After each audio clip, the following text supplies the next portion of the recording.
First of all, it's a challenging read. There's a lot in here. It's an academic book. It's not a popular book like most yoga books are. Where are the photographs? There's no How come there's no photographs of Edward Clark in there? There's a chart, a few charts.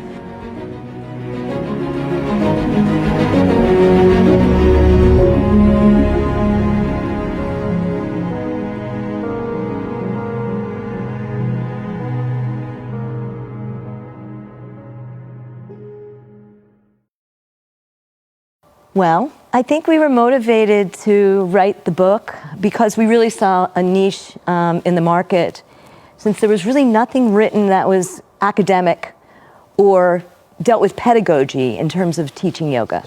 And there is also another sort of niche that looks at what the commercialism or the current social scene of yoga has the social produced. Aspects, yeah. But there seemed to be, apart from very pop books, nothing that was academically written about the actual way yoga is taught.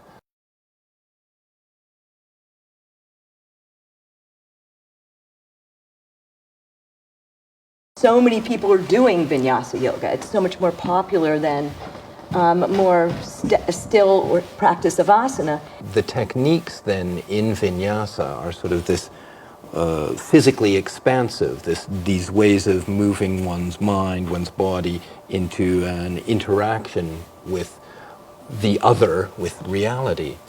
Asana, on the other hand, which is what most people do associate with yoga, is more self-negating. It tries to cut off from the senses in order to inspect inwardly. There's a very life-affirming, engaged quality to vinyasa, which asana is quite the reverse. In fact, I mean, typically in the metaphoric writings about asana, you are meant to die to the personality, the form, the existence you have, in order to be reborn into a different understanding of reality.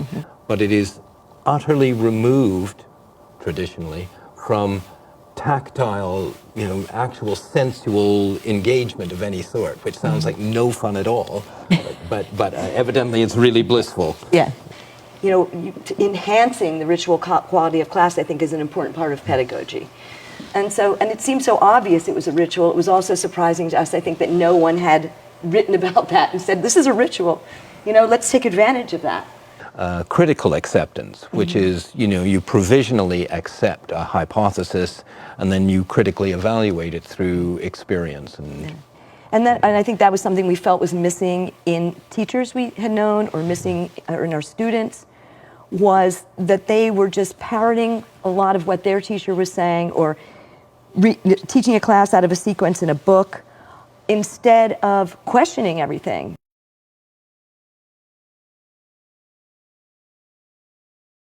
People talk about yoga being 15,000 years old if you're a Kundalini practitioner, or 5,000 if you're a Hatha yoga person or whatever. But really, it's maybe 100 years old. Maybe. The bulk of the practice now is largely from the 1920s, 1930s. What was a vibrant living thing 80 years ago, or even 50 years ago, becomes a museum piece because nobody dares to evolve something.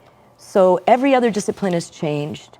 Why yoga can't evolve, why there's a pushback against that, is interesting to us. I mean, opera and ballet being two other examples where they went through a difficult period where they became very precious about what we have always been and the traditions. Classical. And yet, now, both ballet and opera are viewed as being quite avant-garde, and they've sort of gotten ahead of things again because people have gone, it's time to innovate, otherwise it will die.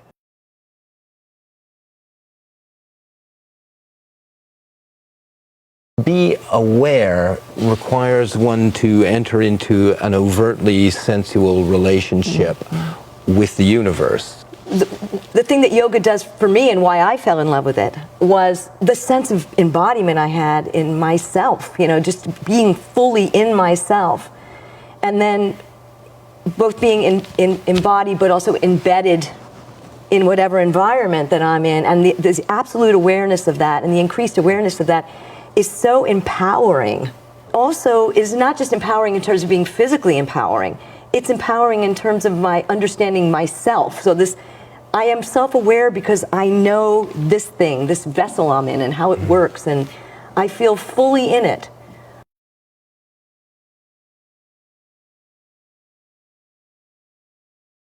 When we create meaning, there is a somatic element inevitably involved. So we don't actually create meaning from an abstract conceptual level down to the body, but we actually, through our experience, develop what a philosophy is. The way we experience the world is really the way in which we philosophize. Yet, people look at the word philosophy and think it's going to be a bunch of boring old guys in white beards with curvy pipes going, yeah, so this was a very ultra-materialist sort of thing, you know, and it's like philosophy has been turned into something boring. Or they see it as something purely of the mind, again, this sort of dualism between the mind and the body. But in particular, in a physical discipline like yoga, of course, there has to be a physical philosophy. There has to be a way of viewing the world that has to do with movement. It also has to do with this, again, this wanting to privilege the mind as the place where all meaning-making happens, when we know that meaning-making starts happening from the body itself. All I am inside is the sum total of every experience I've had in this body.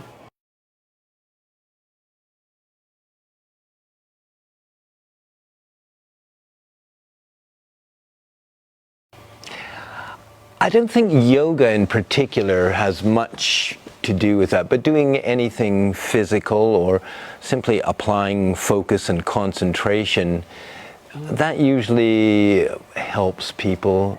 For example, the Iyengar system does is give prescriptions to postures and sequences so that it makes claims that this posture is good for X and this posture is good for Y and this practice is good for relieving insomnia. Whatever. Yeah, insomnia.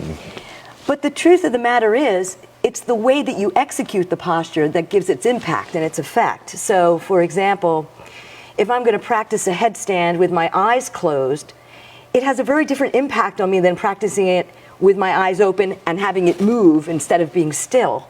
That's a very different feeling of a headstand. So to say a headstand achieves a sense of relaxation can't be right. Right? Because it can't always be right, at least, right? It has to sometimes achieve something else. Not to say that it doesn't relieve, well, not to diminish the importance of the placebo. So if it works, it worked great. It is slightly dishonest for teachers to over the board claim this is good for anxiety. This is about stress relief. And this is where the dishonesty of a teacher can backfire on them. So, for example, let's say I'm teaching a class and I say, oh, we're going to go into this back bend and this is going to make everybody feel happy. Because when you open your heart, you feel happy. But this person gets on their block that they've stuck them on, that they've forced them onto, and says, this is making me absolutely anxious because back bends give me anxiety, which for many people, they're a fearful place.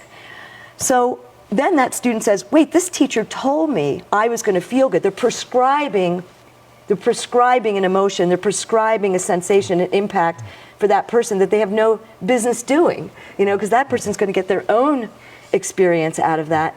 And then they don't trust that teacher because that teacher said, oh, this is going to happen. Or they blame themselves, they blame even themselves worse. Yeah. And so the truth of the matter is, we can only teach what we know, and we can only deliver the yoga, and whatever it does for someone is their business. You know, it's up to them what it does for them. I can just give you the, provide a space, provide a venue for you to have this experience, and guide you into helping you have it. I can't have the experience for you.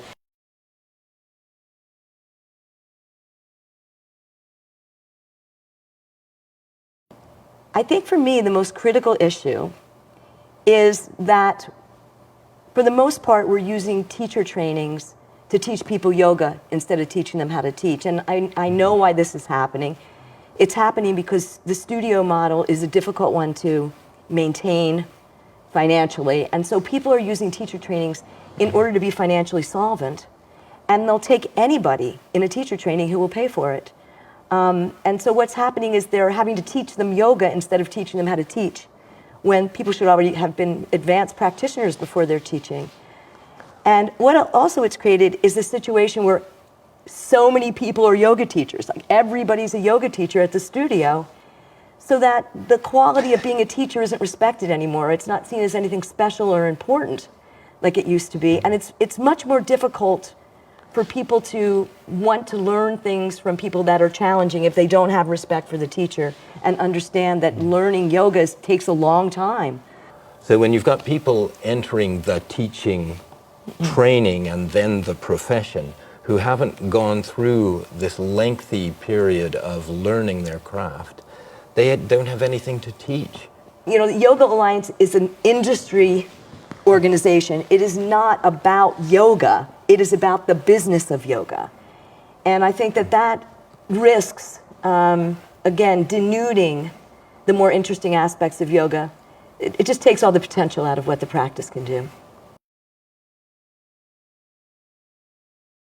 That you should only teach what you know.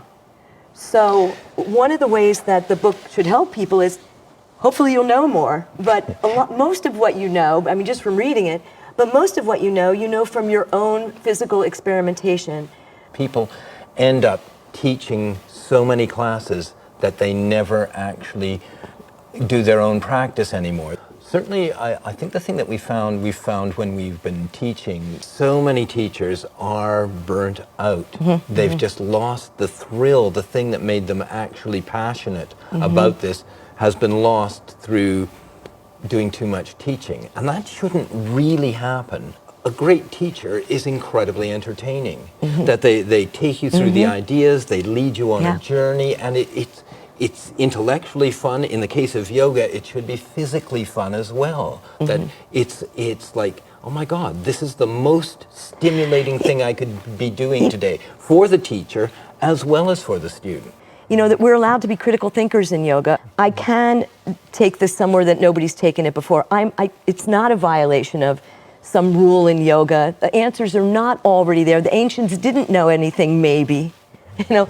And I'm allowed to entertain other people's ideas, this critical acceptance, just long enough so I can experiment with this and figure out on my own whether it's right or wrong. It's just critical thinking.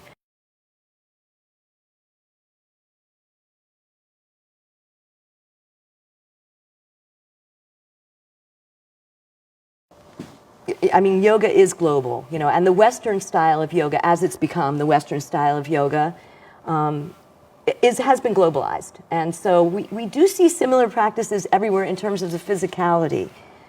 I think that the differences occur culturally, and those are the things that have to be taken into consideration, I think, when yoga is taught in different places. So, for example, the suggestion that you were making about yoga being a religion, you know, if it's perceived of as a religion in that culture, then it needs to be presented in a way that it isn't a religion. It has maybe a lot of the spiritual talking that you may have somewhere else in another culture is taken out of it so that it can accommodate, right, the values and beliefs and ideals of that particular culture. Again, it has to be relevant to the people that are practicing it, right? So it's understandable that it's different. I think it's mostly in the presentation and the meaning it's given, though. I don't really think the physical practice, exactly what you're doing, differs. And in fact, it doesn't, in terms of physical philosophy, it really doesn't matter what you're doing. For me, very much, there's an idea that beauty, the experience of beauty is potent in all things, at all times, that there is, it's an experience that's waiting to be awakened. We use an example in the book of, if you're looking at a sunset, you have an experience of that beauty, and probably the experience involves feeling slightly small but engaged in it all, but you know, before the magnificence of those clouds up there and the colors in the sky and how the sea is going, and so that experience happens because you are there, the experience of beauty doesn't happen if the person isn't there.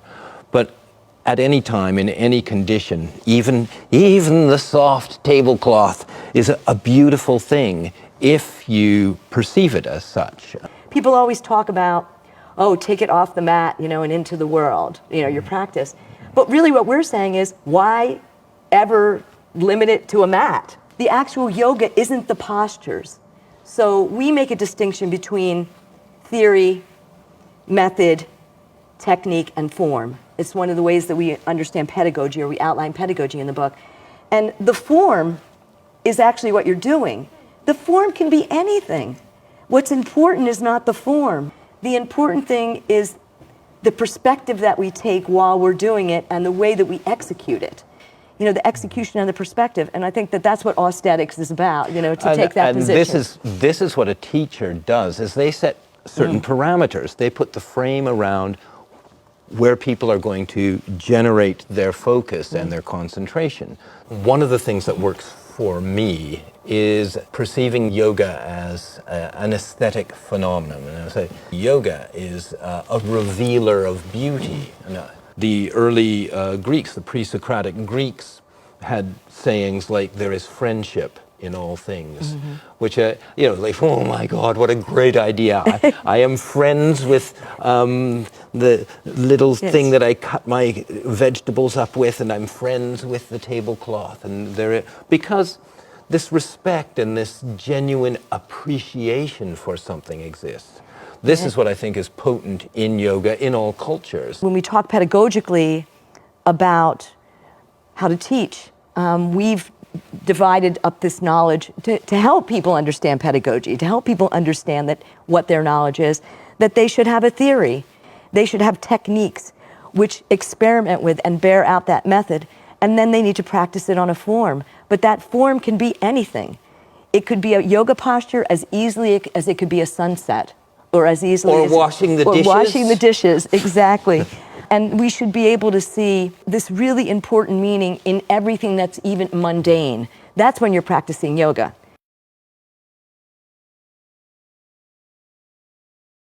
The only way that we can promote our book is by being ourselves. And I do think we were brave in a lot of the things we've said in this book, but I think they're true, and the mirror needs to be held up for us to improve. I know that you're capable of reading this. I know that you're capable of doing this at this level, and that's why I'm talking to you like this. I'm not talking to you like you're a child, or you need to be. This has to be simplified because your little head can't possibly understand it as a yoga teacher, because you're probably like that flaky, sitcom sidekick that always does yoga, that cute girl that's an airhead. We want to change that perception. It's kind of curious, just talking about that, because, who are the spiritual guides of today, the people who are looked up to, and for the most part, people learn their life lessons from pop songs. And there's a sentimentality, of course, that goes along with that. Apparently, people get their news from Instagram. The majority of people get their news from Instagram. I found that interesting. The wisdoms of our era have become, certainly in a Western context in particular, things like rock on. That is, carrying on rock and roll with funny devil fingers or whatever like that. And those have become philosophies of a kind. And when I wonder about the world, I just put on this song by the Rolling Stones or whomever, and go that sort. So it's strange that more conventional sort of arbiters of wisdom, like yoga teachers or people in religious fields, are not really much respected these days. And it's hard to see how that's going to change, or what might actually come about. And I'm inclined to think that actually wisdom has always been a very underground thing, and that it is a niche thing, and the real development that goes on is comparatively secret. The things that are going on broadly in the world, the pop reality where people get most of their information from, is not what's going to last. It is by nature popular now, Yeah. which means it's not meant to last. In this culture, or most cultures, to talk about your own skills or qualities, it's not a humbling thing. But the truth of the matter is, there are no two people who have written a book together that have more experience in this field than Ed and I. Whether we're good at it or not, you can judge for yourself, but we have a lot of miles on the clock. We've both taught for 40-some years.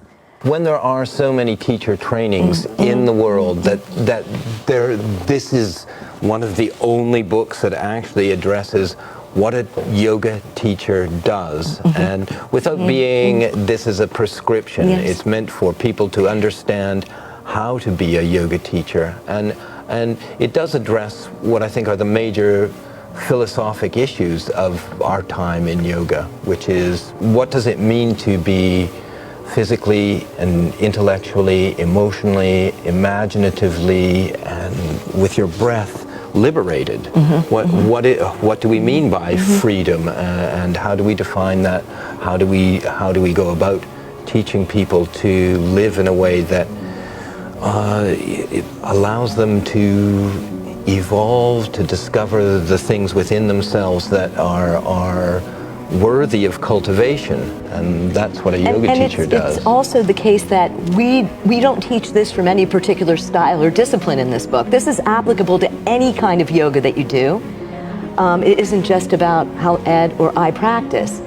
So that kind of foundational material is available to everybody. It's versatile in that way.